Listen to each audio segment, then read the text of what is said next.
Well, this week has been an absolute shit show. And, well, this is not how I had initially planned to do this stream tonight. And I kind of had to scramble together a bunch of topics. So it's going to be kind of an interesting one. But I did manage to at least find a couple of things to cover. So we're going to go for it. We're going to try it. But before that, I'm probably just going to go over my weekly anime viewing. So I recently started binging Jobless Reincarnation, at least season 2. I loved the first season when it first came out, and best isekai as far as quality and storytelling goes. Not my favorite isekai, but definitely the best isekai and the one that I would recommend everyone check out. I mean, you basically have a series that kind of hits on a lot of tropes that would normally make me or normally turn me off to an isekai. Like, it is like you have your pervy main character and all that, but in this one it's actually pretty done. In this one it's actually done pretty well. Like, it goes with a lot of like character development. There's like story reasons behind everything that happens. It's not just there to be titties for fun, which isn't bad. I mean, that has its place, sure. But as far as the actual storytelling goes, no, it's about a guy who gets a second chance at life and decides he's going to live it to the fullest because he wasted his previous life. Basically holed up in a room for 40 years and did nothing with it. So now he actually has to like go out and mature and learn to be an adult, and it's a good story. And the animation is great. The openings are good. This season 2's opening, Spiral, stuck in my head for a week and a half now. Moving on from that, though, well, actually, no, there's one little bit more about Jobless Reincarnation I would like to say. How do you make the entire first half of the season, or season 2, for Jobless Reincarnation be about the main character's erectile dysfunction, and it's still a damn good story? Is it as good as season 1? No. But it's kind of close, actually. Still has those like really good, like hard-hitting emotional moments, some great combat sequences, really good animation, all of the character development that made this first season awesome. Yeah, Spy Family. I'm sorry, I'm looking at some hashtags here. Jobless Reincarnation is probably one of my top 5 anime for the year. It's that good. It is perfection. And speaking of perfection, Frieren has been going off. So they are doing the Aura the Guillotine arc, and that's a little bit more combat heavy, even though it only lasts about 2 episodes in a series that's more so about like the small little events along the overall grand journey. This series of episodes has had some really good combat animation. I mean, I already knew that the animation was going to be great after they got to Stark versus the Dragon and it popped off. But Frieren, Fern and Stark versus Lugner and Linny, I believe her name was, if I remember correctly. Excellent. Great. I love it. Such a good episode this week. Combining like animation and choreography and cinematography in this. It's beautiful. Frieren is a work of art. One that is right now my favorite anime of the year. Like hands down. It's just my favorite anime of the year. Which I will be I don't know if I want to do a stream or a video as to like, like just do my own sort of like anime awards thing, like the best fight scene of the year. Now that would probably be a little bit too much work, but I could do a video talking about my favorite animes of the year. I probably will. I definitely want to do a video talking about my favorite intros of the year because there were a lot of good ones and some surprising ones. And both Jobless Reincarnation and Frieren will be on both of those. Another one that's kind of caught me by surprise, one that I just picked up because the concept was memey to me, Shangri-La Frontier. Basically, the anime is Let Me Solo Her. It is Let Me Solo Her, the anime. And it's actually really good. I wouldn't say it is the most amazing anime out there, but it is wildly entertaining. It has a very interesting concept with like this whole like game world and all of that. But it's like an interactive game world, so everything you do affects how your character plays out, and like they don't skip on it like they did with stuff like Bofuri. Like the action sequences are actually like choreographed and animated well, so they are very entertaining. Um, and in and of itself, the concept is kind of hilarious. Like you have this guy who basically plays like broken games because he gets off on that for some reason. It's like his kink. And he finally gets like to the point where he decides he's going to play like a mainstream game. And well, he gets addicted to it right away, and from there the series has been wildly it's kind of like your stereotypical like MMO incarnation anime you would expect. Basically, like I would almost describe it as Sword Art Online, but the main character is a complete dickhead.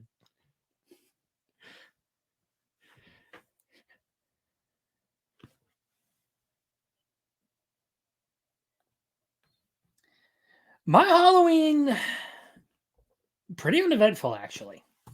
So in my area, and I hate that like our community kind of does this. We do trunk or treats, and we have Halloween. So most of the kids go to like the trunk or treat events and just like walk around and collect their candy. And you barely get any trick or treaters anymore.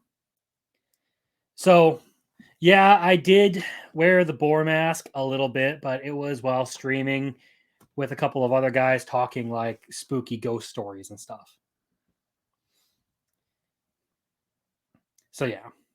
Next year, what I want to do is I want to go full cosplay. I considered doing Rengoku this year, but I didn't think the costume would get to me in time because it had to be like tailored to my size because I'm kind of an unusual build. I'm built wide. Um so like it's interesting. I was hoping uh to at least do something this year, but turns out we had like 8 people come knock on our door. And it's not like we're an unpopulated area either, so it's kind of disappointing. But I mean, my house had a whole bowl of candy left over, so I'll take it. I'll take it. Well, but at least I'm glad you had a good Halloween. In the future, maybe I will try to do some like cons and cosplay and stuff, but I need to get in shape. Right now, the shape I am in is round, and it's not exactly great for wanting to cosplay characters like Rengoku and Guts, which I have plans for making my own Dragon Slayer. I just need the materials. Well, that's going to be interesting. Anyway, back to the anime talk. Shangri-La Frontier. has another intro that's been stuck in my head on repeat. Broken Games, just like the opening loop of that, just the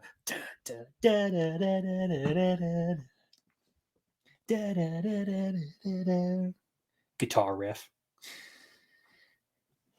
It's good. Another one of my favorite intros of the year. And honestly, I did not expect to like the anime so much.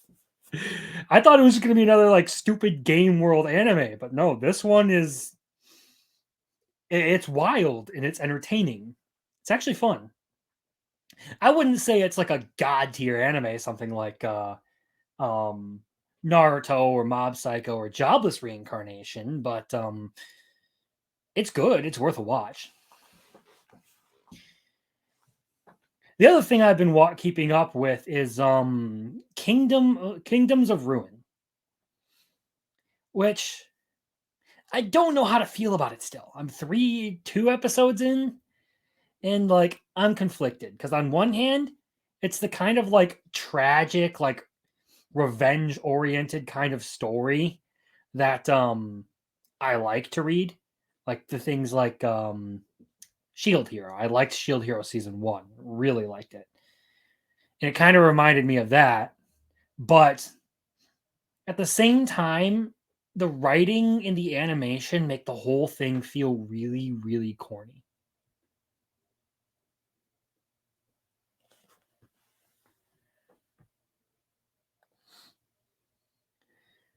X-Arm is the best CGI anime of 2020. um Look, if we're talking about anime that are completely CGI, you know what? I'll give that to you because I don't like CGI. Should have been here last week when I was talking about Chain Soldier, or the Chain Soldier adaptation that's coming. And it's like super heavy on the CGI.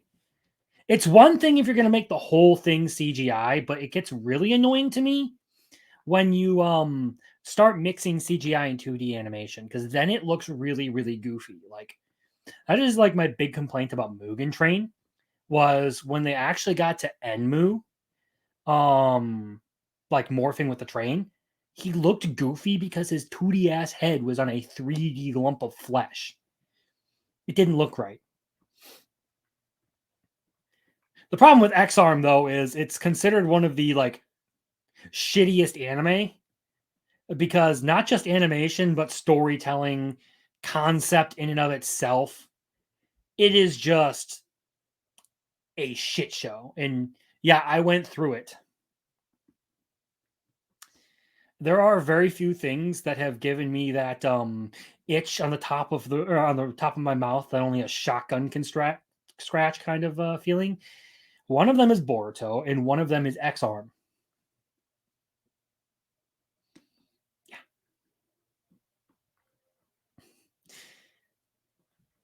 So what have I hit? What have I hit? I talked Jobless Reincarnation. I talked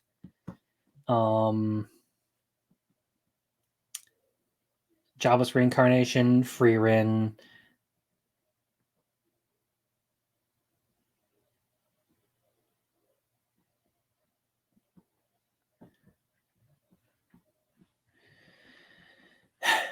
Yeah, I know you're just kidding. I can detect the sarcasm on that one.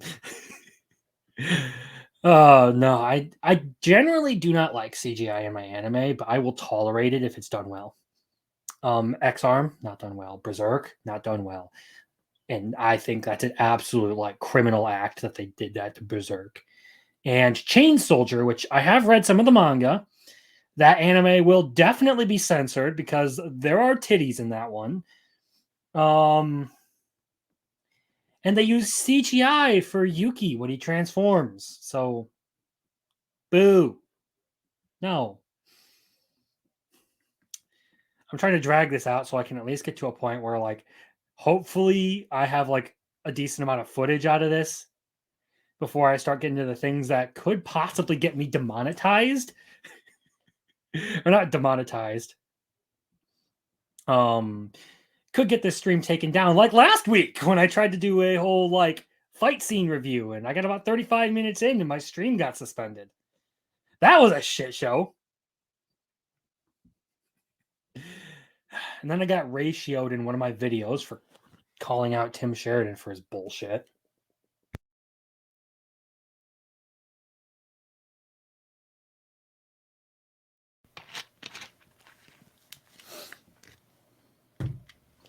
And that is currently one of my most viewed videos now with like 1,500 views.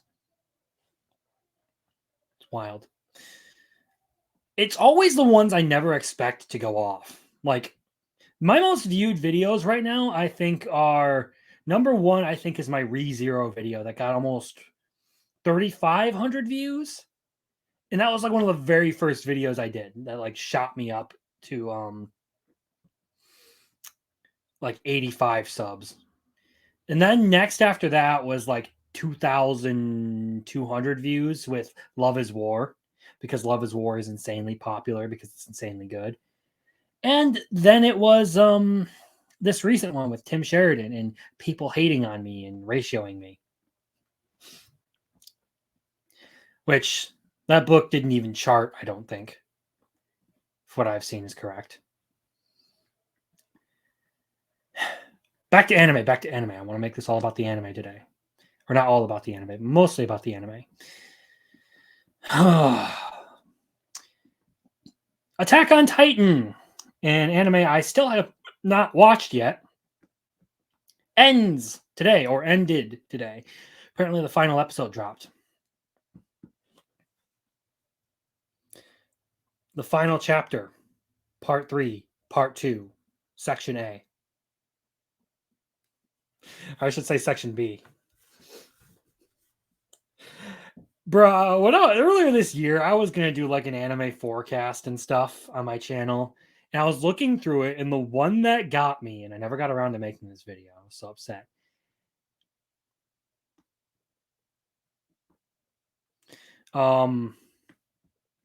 Was the it literally was like I was looking through it like fall anime. Ooh, Freerin, yay! I love that manga. And then I saw Attack on Titan Part 3, Part 2,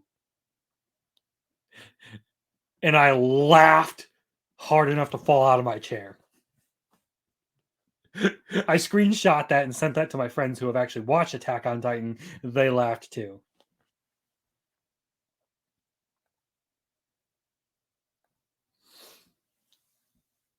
Am I going to watch the FNAF movie? You heard it was good. Yeah, I've heard a lot of good things about it too. Like, I hear the critics hate it because there's no deep meaning behind it, but like, FNAF never had any deep meaning, at least to my knowledge. The issue for me though is I never cared for FNAF at all. I always thought it was kind of dumb. It's in horror in general is just not my cup of tea. Like, there are very, very few instances where I will dabble into the horror genre. One is with Von Kloss comics because I love that guy's art.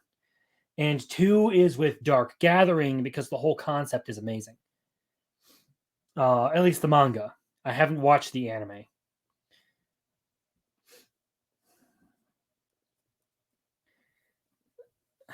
So yeah, I probably will not go watch FNAF because like I have like a small circle of friends and I normally like to go to movies with friends. No one I know would watch that. I'm not personally interested in it and all of my friends are generally busy anyway. Like, I would go with my brother, but my brother works 2 jobs, so he's almost never available anymore. Um, I have one friend who, he's a parent now, so he has to take care of his kid. He has his wife around, and he also has a full-time job. And then I have another guy or another friend who is, well, he works a full-time job, and then he works on a farm. So, yeah. And I mean, I'm working 6/8 right now up until Thanksgiving to try and catch up on some work we're behind. Ask me how my week was, hauling shit up and down hills.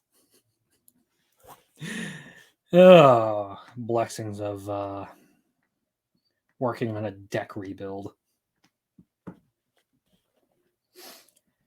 Anyway, Attack on Titan finally ends, and I can hopefully hear the end of everyone bitching about the ending. I still have not gotten any spoilers on Attack on Titan somehow. All I know is that as far as the intros go, I love the rumbling and it charted um top of US charts like rock music. And I play that on the job site. No one seems to mind.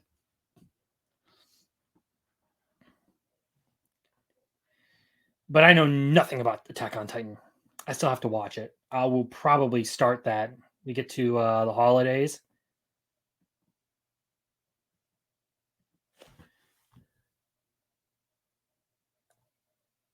You see, this is actually like one of the things I've been confused about because I see a lot of articles talking about like anime only ending or like no, they're just going to better explain the ending.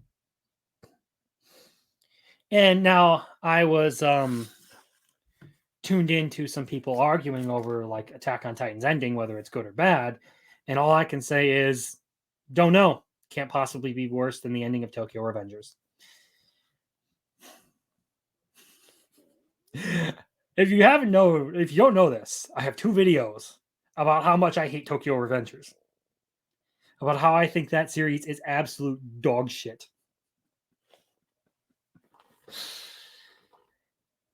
But I digress. Okay, so I do have a couple of topics that I can talk about. I mean, I'm going to save the AI art one for a more composed, thorough video. But I do have a very like memey topic that showed up in my feed and reminded me of how absolutely fucked my sense of humor has gotten since I started living on the internet basically.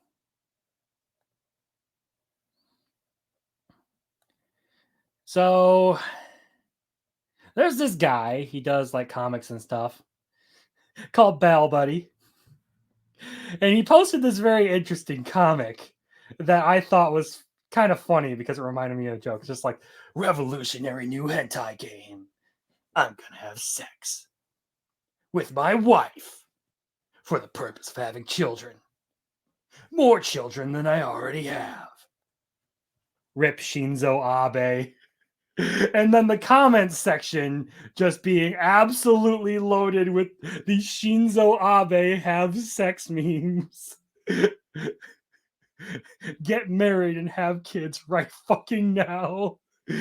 Bro, and I laughed so hard because when I first pulled this up, and this is just purely for the memes. Spy Family was trending. Marry and reproduce. Breed. Bruh.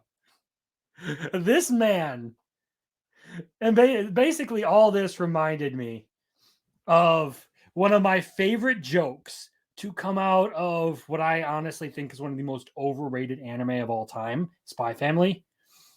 And it was the joke that Shinzo Abe died to bring us Spy Family because this guy was shot and killed by a disgruntled citizen 2022. But I laughed because someone made a post and I cannot find it for the life of me. Basically, like going on this whole like conspiracy theory kind of diatribe, talking about how Shinzo Abe created Spy Family as propaganda for the Japanese people to convince them to get married and have kids. So now my favorite joke about Spy Family is Shinzo Abe died for this. And I know that's probably considered like disrespectful or rude or whatever, but come on, it's funny. I'm American. Our sense of humor is so irreverent we laugh at 9/11.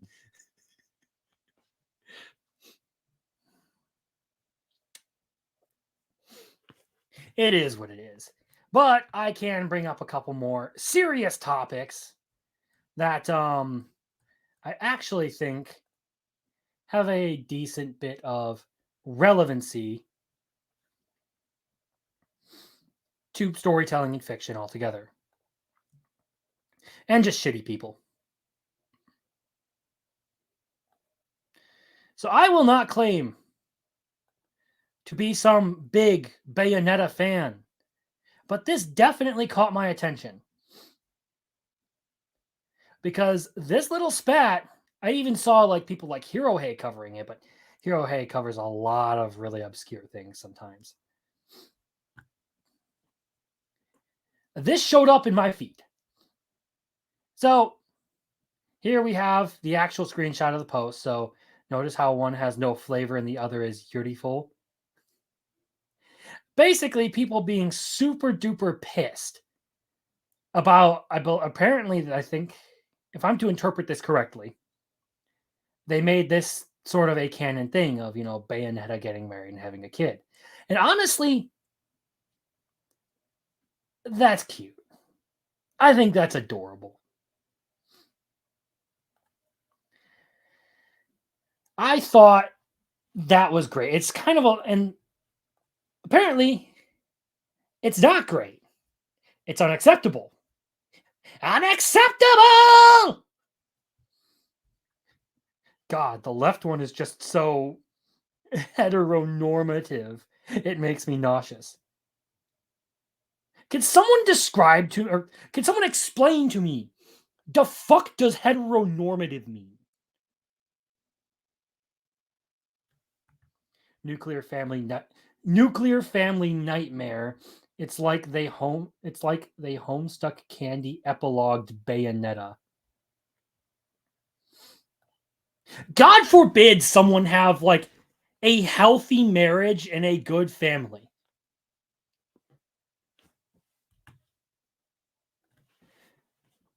Like, even with the McDonald's stuff, I thought that was absolutely fucking ridiculous that the McDonald's stuff blew up. But now people are upset that a female character, gets married and has a kid. And I've seen screenshots of like dialogue from the game from people who are actually fans of this talking about like where Bayonetta is like, I'm not interested in children. And making them, however, these people are like allergic to like healthy family dynamics in fiction. Like they can't stand the idea of just a normal family existing.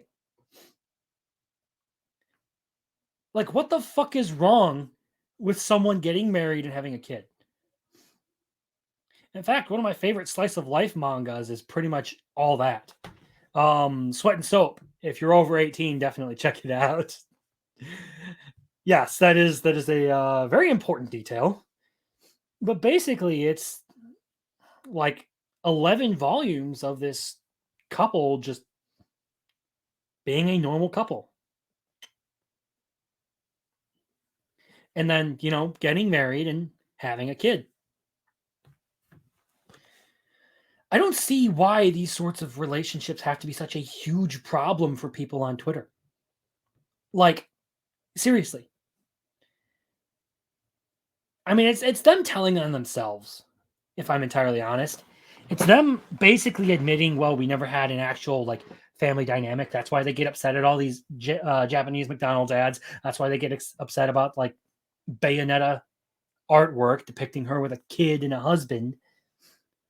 Like, do normal, healthy, like natural relationships really scare you that much? And then they say it's so heteronormative that it makes them nauseous.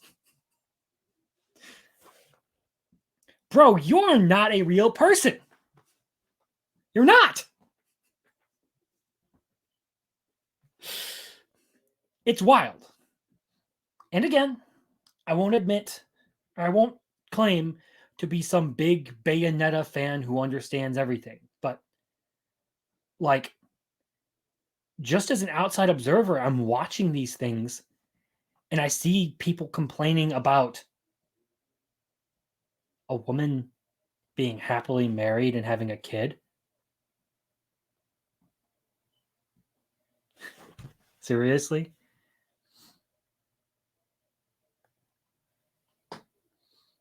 Yeah, they're basically acting like how people did in the 1950s towards the LGBTQ people. They have basically just put on the same robes, but with a different patch. They're the ghosts with the pointy hats. If you understand what I'm talking about. It's just they have a different group to hate on. And honestly, it's kind of sad because I know where it all stems from. One, it's because they don't have those same relationships themselves. They never had those sort of like healthy family dynamics. And two, they project their headcanons onto everything. And when that headcanon doesn't work out, they get uber fucking upset about it.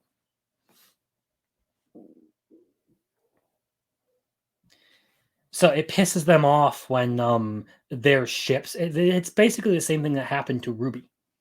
It pisses them off when their ships don't actually get put into canon because surprise, surprise, they're actually a minority. That's why the Tim Sheridan stuff didn't sell. Why it didn't chart. There was old stuff that was charting. Tim Sheridan stuff didn't even make the top 50. And that's excluding manga and manhwa. Graphic, it's just American comics.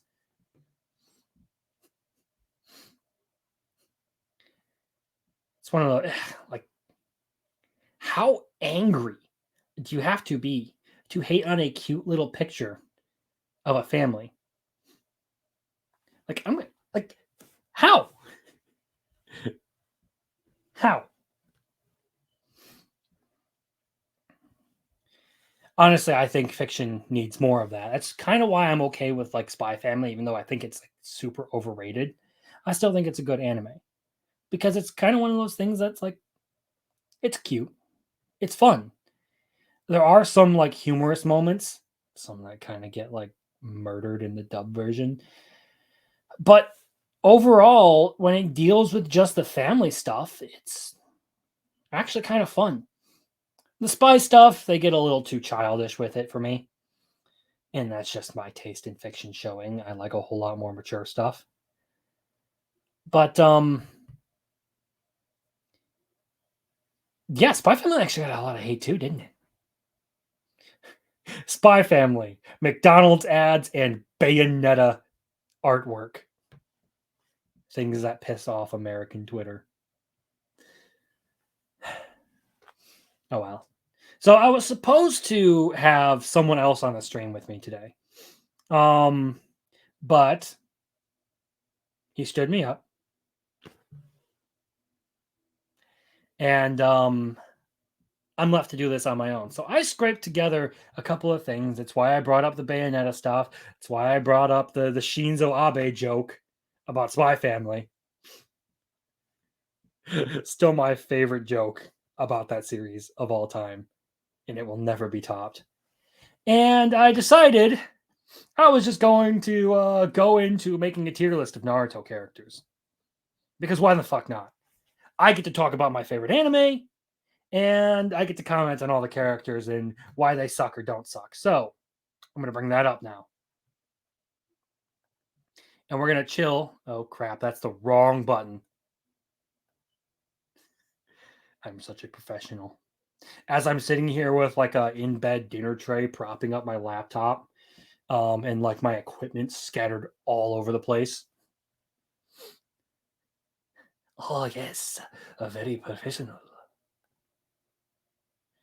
So I was originally supposed to be doing this. We were supposed to be going over an article on Bleach talking about how like talking about 10 times plot armor ruined Bleach. And we're basically just going to spend the whole night, talking shit about Bleach. Because said guy is a friend. He loves Bleach. I'm not exactly a huge fan of it. Blood War is cool. But I never really cared for the original Bleach. And I was going to hopefully do like ranking all Bleach characters with him, but not here. So it is what it is.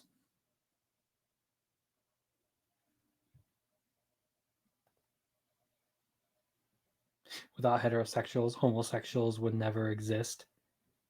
Yes. Mm-hmm. I can bring up the Shinzo Abe breed memes again. I'm not asking anymore. Have sex. Bro, as tragic as that guy's death was, he got memed to shit for trying to deal with the declining Japanese population. And it's not just them, it's the whole fucking world is having an issue now. Anyway, I want to rank Naruto characters. So we're just going to go in order. Third Hokage, Hiruzen. I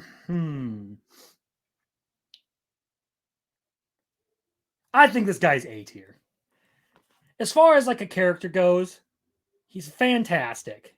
Literally took on, I believe it was two Hokage, some of the most powerful Hokage, by the way, Hashirama and Tobirama, as well as Orochimaru, all at the same time. And he managed to banish the two Kage, or the two resurrected Kage, steal the use of Orochimaru's arms, and protect his whole village. This guy is just a downright badass. Also, I don't understand why. I don't understand why he didn't, make a bigger effort to take care of Naruto. But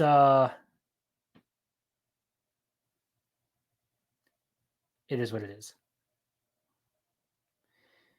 Oh fuck! I remember this guy's role and all his character arc, but I don't remember his name. Fuck, what's his name? So much for your favorite anime ever. It is. Just I don't remember every character because this guy, honestly, he was like C tier, if you ask me. I never really cared for him. I thought he was cool, but like didn't have a whole lot of story to go with him. So not really interested. Not really interested in him. Might Guy, S tier. Might Guy, if you make a chart and Might Guy is not an S tier character, you fucked up. This is a dude who knows no jutsu other than just Hulk smash. And he's so fucking powerful, even Madara Uchiha respected this guy. With no special condition. I shouldn't say no special conditions, but no plot convenient powers like Six Path Sage Mode or the Rinnegan. Dude nearly murked Madara Uchiha in Ten Tails form. Not even a question. S tier. Asuma. Great teacher. Asuma is S tier. I love that guy. Fuck. Choji's S tier too. Look, it might be a little weird, but Choji is one of my favorite characters from Naruto. I love the guy. And honestly, it's one of my biggest beefs with Boruto is how fucking dirty they did this guy. He deserved so much better. But they just turned him into a lazy fucking slob. And I will never, ever forgive that. Shippuden Choji is a G. Danzo? B. He's a good villain. I like him. No, yeah. I think I'm gonna leave him at B. Danzo is a good villain, but he's very short-lived, and he honestly kind of comes across as pathetic in his battle with Sasuke. Sure, he's intimidating, but dude's just straight up a rat. Oh shit, a rat.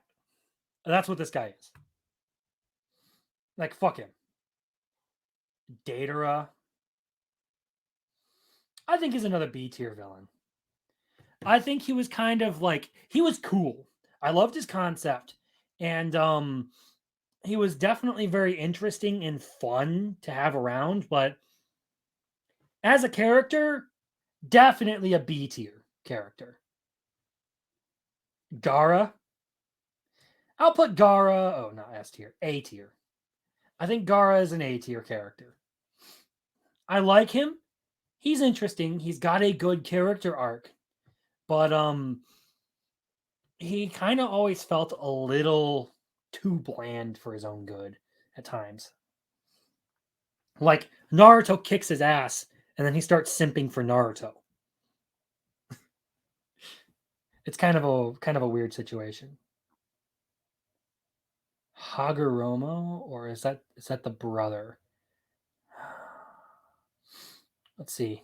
Who do we have here? Yeah, I think that's the Sage of Six Paths. Honestly, D tier character. Sure, he's cool in lore and all, but I don't know. He just kind of felt lame.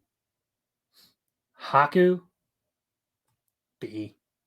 Definitely an interesting character, and not the worst, but overall just felt kind of mid. This guy's an F tier character. He never shows up, never does anything. All he kind of does is like stand around and look intimidating the whole time. He does kill a couple of people, but he is literally an underdeveloped, unused character. He is F tier. Hashirama, A tier. Fun, lovable personality, but not the most amazing. Hedon. I think he's another A tier. I liked Hedon, definitely a very interesting concept, like truly immortal character, who basically acts as a walking voodoo doll. Like that's actually a really cool concept, but he doesn't really seem to have any depth. He's all just kind of about like pain and killing. So yeah, I'll give him an A tier. Hinata, A tier. Again, she thirsts over Naruto a lot, but she does have like that awesome freaking moment in the Pain arc where she like tries to fight Pain and that like triggers Naruto's Nine Tails transformation. Love it. Love it. Ino is D for dog shit. Iruka, A tier. Hands down. Fuck. Itachi is S tier.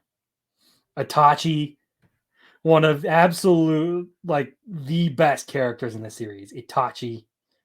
Love that guy.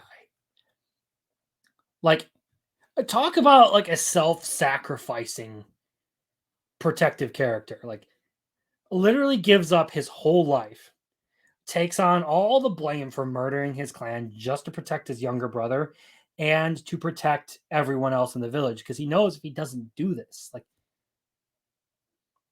people are going to die. Innocent people who don't deserve it. And this whole time it has you like convinced that he's going to be a villain. But not so much. Like he's like they have you convinced that he is like this heartless evil person and then they pull that reversal on you and hmm, there's no question. The only character that belongs here. I reserve this spot for one character alone, the best character in the series, Jiraiya. And Jiraiya stands above all characters. It's not even a question. Jiraiya is the GOAT. Pervy Sage for the win. Like, probably one of my favorite mentor figures in all of anime. And that's a tough battle because Kakashi's another one.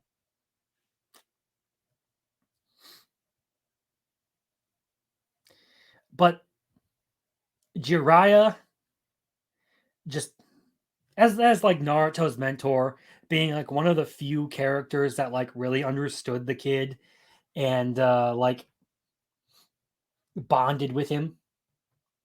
And then like the beginning of the Pain arc where he goes into the I believe it's the land of rain, if I'm not mistaken, basically to confront the Akatsuki. That whole thing, bro. That one, like, there are very few moments in anime that actually make me want to cry, but like that one, that one hurt. Ten Tails Obito, C. He's a C tier character because he's basically just a mindless animal bent on destroying the world at that point. He hasn't actually like gained control of the power. Not really all that interesting. I believe this is Yahiko.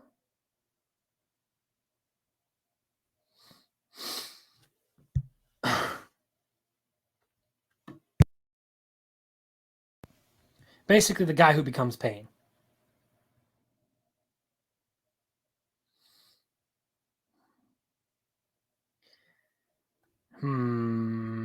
I give him a B. I think he's B. He has like a really good like arc, but I don't know. He just kind of felt like a lesser Naruto. I think that was the point. Kabuto. I think Kabuto is actually. Nah, I'll give it B. Kabuto, like, I never really cared much for him. I didn't find his character super compelling. He's cool, he's interesting, he's definitely like a threat as a villain. So he gets points for that, for performing his role. But as far as his character goes, I wasn't really all that impressed. That's another thing I really liked about Itachi was the whole Izanagi thing. Kaguya, T for dog shit. I don't need to explain that one. Kishimoto, you should have listened to your editor. You should have understood that moon demons weren't going to work. A very bland, boring, flavorless villain. Basically, just a powerhouse who gets bodied by the two protagonists. Kakashi, S tier. Kakashi's not S tier. You fucked up. Seriously. Again, like probably one of like if I don't know, I'd have to think about it a lot, but I'd probably put him as like my second favorite mentor figure in the whole series. Cause this dude, like, you think he's just this sort of like lackadaisical, like doesn't give a flip kind of teacher. And then you have like the whole intro where like he's a real hard ass, like he's gonna fail everyone because he just doesn't want to do anything. And then you come to find out it's all because of like everything that happened to him in the past. And that scene where he like wakes up as a teenager and like goes to the sink to try and like wash the blood off his hands that isn't there. Yeah, that one hurt, man. I don't know, C tier. Kakuzu was kind of C tier. He really only served as like a reason for Naruto to learn Rasen Shuriken. So I thought his character was kind of meh. And his powers weren't even really all that interesting. Like, okay, he can more puppets. We saw that with Sasori. Oh, he eats people's hearts, and that makes him immortal. Boo. Boring. He's basically just like a more boring version of Sasori and Hidan. Karin. Fuck this bitch. No. Fuck this bitch. F for fuck this bitch. D for dog shit. Kiba, C tier. Dude got beaten by a fart. A fart. And then for the rest of the series, proved to be basically Yamcha. This dude is the Yamcha of Star Wars. Sasuke. Sasuke's A tier. I'll give Sasuke an A. I don't think he's S tier. He's totally like an emo edge lord for like the first part of the series, but like his whole character arc is great. I love it. Killer B S tier. Killer B is an S tier character.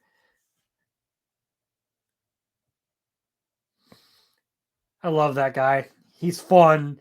He's engaging. Never a dull moment with this dude around, and he is. Kimimaru. I don't know. Kimimaru was C tier. It like super hyped him up as like one of like the toughest things in the series, but he temporarily gets his shit rocked by a drunken, injured Rock Lee. He is forced to use his ultimate power by a injured, drunken kid.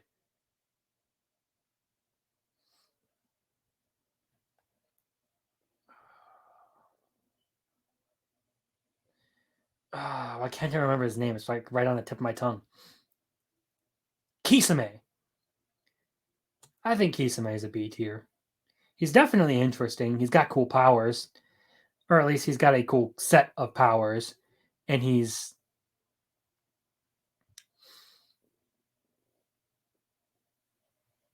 eh. He's a B tier character. This chick, B, definitely a B. Adult Konohamaru. We'll just go with Konohamaru as a whole. B again, just kind of like a like grosser version of Naruto. This dude's a C. I don't care. This chick.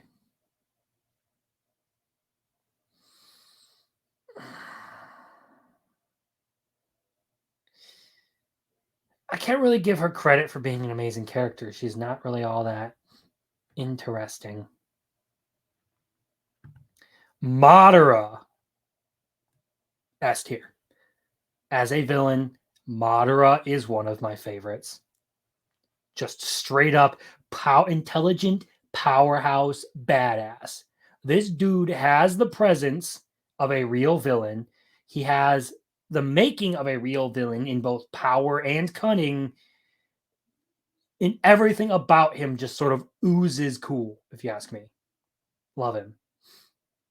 Mizukage. B, honestly. She's cool. And I like her power set and like her like character archetype, but she's super underdeveloped and flat. Like they have a whole thing about her like obsessing over like not being married because she's getting up there in years, which was funny. A little interesting gag, but that gets old.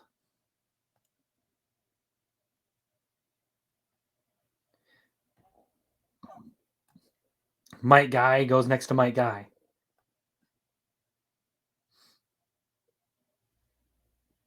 I want Minato's S tier. I think Naruto, Kid Naruto, normal Naruto, all three of these A tier character. Six Paths Naruto, yeah, I'm just gonna, all versions of Naruto, A tier character. I love Naruto as a character, but he doesn't compare to some of the other cast, if you ask me. I think he's a little bit cringy and annoying at times. Believe it. But overall, as far as like his story goes, I think he's a good character. I do like him. He definitely fills the role as the protagonist, but as far as like characters that really endeared me to them or like made me love them, he's definitely not in the upper stratum. Neji, I'll give Neji an A. Definitely deserves it after his sacrifice in the Fourth Great Ninja War. He has a great arc in the Chunin exams. Toby, I love Toby.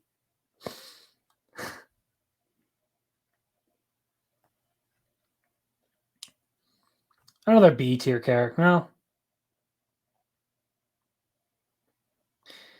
No, I think this guy deserves an A actually.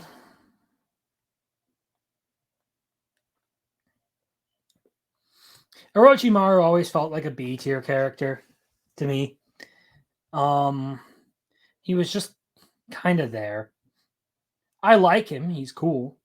But after a certain point, he became completely irrelevant and just like sort of faded out of his position as a villain, simply because there were more relevant threats. And I feel like that kind of did him dirty as like the sort of mad scientist, like evil conquering figure that he should have been. Pain, I think another B tier. The Raikage, Lord A, C.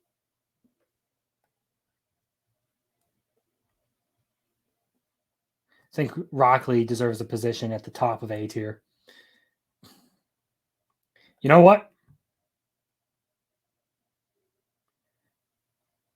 We're going to add a row below. And we are going to name this one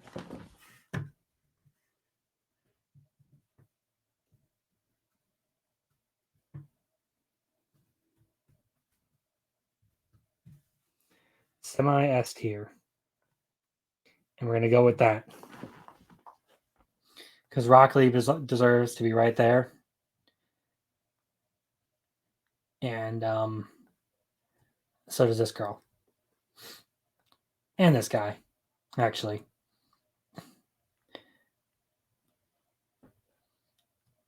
Basically, like honorary S tier, but your flaws kind of drag you down. Sitting on the border. Sai, C tier. Sakura,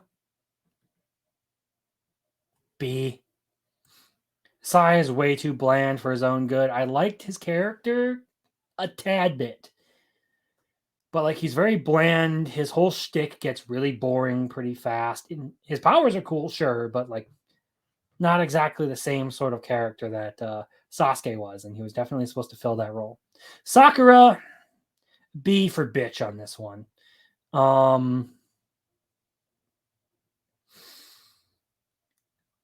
She was really, really unimportant and unimpressive. I think she just kind of was there as like the love interest between two dudes. Sasori is B tier. He's cool. He had a good arc, but I never really cared much for him. I'm sorry, but adult Sasuke? Are you kidding? Adult Sasuke is a D tier character. Shikamaru, S tier. Easy. One of my favorite characters of all time, right there. Shikamaru. Just because this is a dude who fights primarily with wit. And like, there's almost no situation that this guy can't solve or think his way out of. It's awesome. As far as like a character archetype, he is this dude who is so above everything else that he thinks it's all worthless. And he's a slacker, and he's like, why would I even bother? There's no point to this. And over time, like for his friends, he gets more and more involved and takes on more responsibility. And when this dude gets serious, you better watch out. His powers are also sick too. Like shadow binding jutsu. Love it. D tier character. I'm sorry, but Shino was never really all that impressive. He was just kind of meh. Never was interested in Shino. Sasuke. Okay, this version of Sasuke, semi S tier. Because he's kind of like that edgy, like anti-hero phase of his whole thing, where like he's gonna save the world, but he's gonna do it on his own terms and all that. Shisui Uchiha. Oh, I love the character just by like badass factor, but he's so underused and underdeveloped. He gets a B. I don't think it's fair to put him anywhere else. Ten Tails Madara, semi S tier. Just for all the fucking trolling he does. Is that Suigetsu?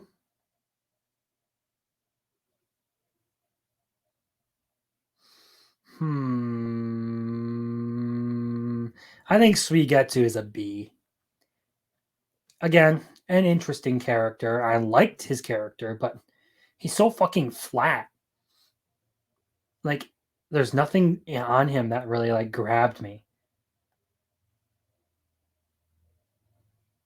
See, Tamari never really interested me. 1010's a D tier character. Tobirama, semi ass tier.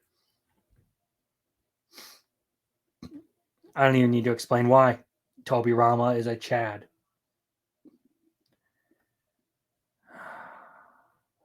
Tsunade. All right, so here's the decision. Tsunade S tier because Booba win, or Tsunade semi S tier because eh. No, I think she actually deserves that. I think she's actually a pretty cool character.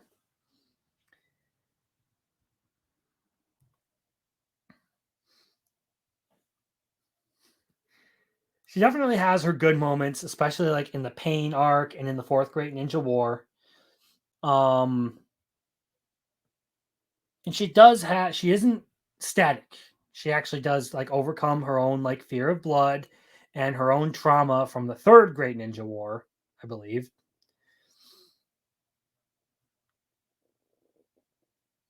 So yeah, I think she deserves the semi S tier title. You know who else I think deserves a semi S tier title? Sage Mode Naruto. Sage Mode Naruto. I wonder if you can hear my stomach going wild. I think I ate something bad.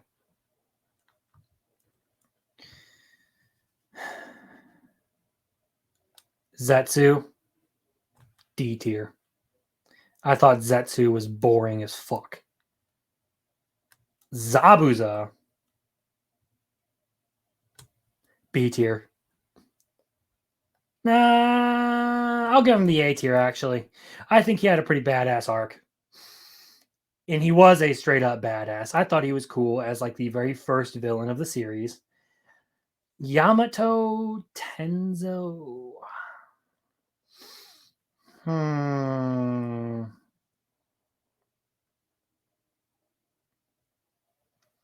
Yamato. Oh man. See, I liked Yamato. It wasn't so much that he was like a Kakashi replacement. Oh, for like a Kakashi wannabe, I should say. But I thought he was fun. His powers are cool. He definitely added some like interesting interactions to the story. Uh, I'll plop him down in A tier. I think he deserves it.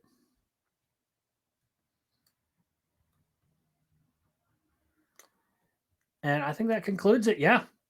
Jiraiya absolutely has to be the GOAT when it comes to Naruto. There is not a better character in the series, if you ask me. Jiraiya is the GOAT. I'm confident in my S tier picks here. because this guy, his whole interaction with Shikamaru, like particularly because of how he mentors Shikamaru and Choji and like helping them sort of overcome their own flaws. He he definitely plays the role as a great mentor. Except for to this bitch, who is literally just jealous lover rival for bland female part of the ensemble.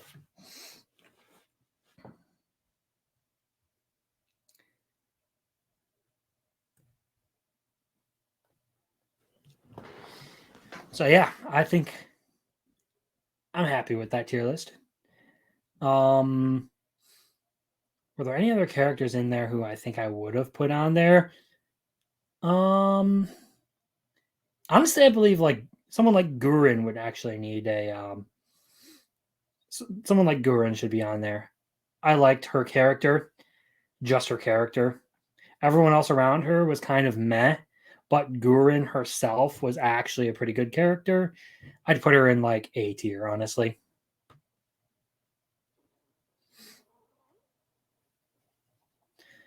And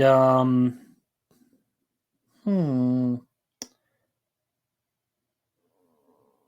Ooh, ooh. I can't really think of anyone else. Kankuro, that's the guy's name, the puppet dude, Kankuro. Um, who else could I not remember the name of? So we got to Konohamaru, Hiran, Hashirama, Lord B, Danzo. I couldn't remember the Mizukage's name. Oh, Domui? I believe that's the guy's name. The first guy, the like storm style guy. Yeah, okay. Yeah. Yeah. Well, I think that about wraps it up for this week. And I don't know, I enjoyed it. I made it work, I thought.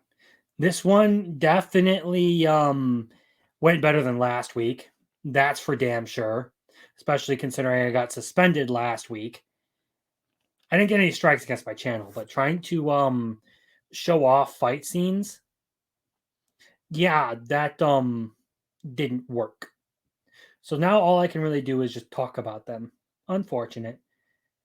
But either way, thanks to the people who actually did show up and watch this. Check it out. I appreciate it. Please consider liking, subscribing. I do a lot of anime content here. I do some comics, some writing commentary.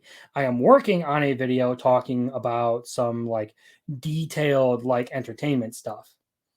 Just sort of like a my thoughts video. And that's bringing back an older segment I tried to do on this channel called study sessions. Where it's basically just going to be me putting my own thoughts out there, less so about a specific piece of fiction and more so about fiction in general. Conceptual stuff. And it's going to have to do with one of my favorite disappointments of all time, Boruto.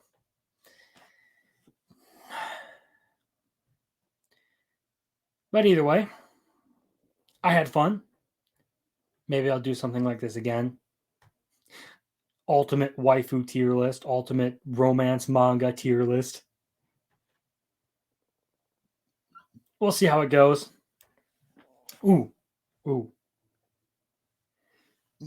Maybe I'll do a top 10 anime. I'll go through, I'll make one of these, and I'll do a video rating all of my watches, rating all the anime I've watched. That'll be a long ass stream, though. Either way, this has gone on long enough. I usually only keep it going for an hour unless I have guests, which I was supposed to this week. I am still salty about that. I'm kidding. There's no salt. Things happen. I'm weird. I get it. People don't want to hang out with me. and I appreciate those who do. So, that being said, I'm going to end the stream now and sit in awkward silence staring at you as the stream closes down.